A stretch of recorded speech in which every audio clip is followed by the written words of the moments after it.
Welcome to the Salmon Runs YouTube. Enjoy the video. In this video, I will show you how to make delicious seafood chowder using an easy method. First, let's gather our ingredients. You'll want about 1.5 pounds of mixed fresh seafood, such as cod, shrimp, and scallops, ensuring they are cleaned and prepped. Also, have your vegetables ready: 2 cups of diced potatoes, 1 cup of chopped celery, and 1/2 cup of diced onion. A creamy base is key, so we'll be using whole milk or half and half. Now, let's build that rich, creamy base.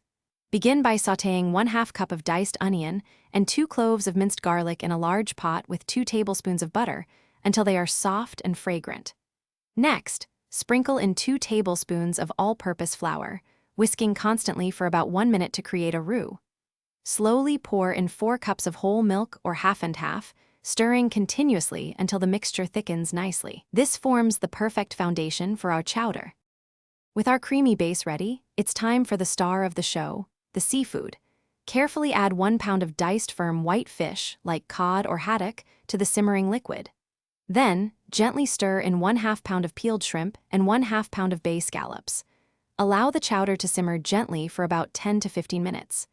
This ensures all the seafood cooks through perfectly, becoming tender and flavorful without overcooking.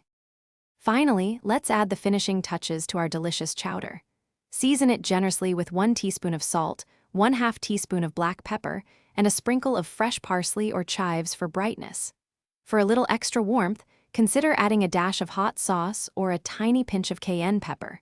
Serve your hot, comforting seafood chowder immediately with some crusty bread or a handful of oyster crackers. Enjoy this easy, homemade delight. Thanks for watching. Consider subscribing if we helped you.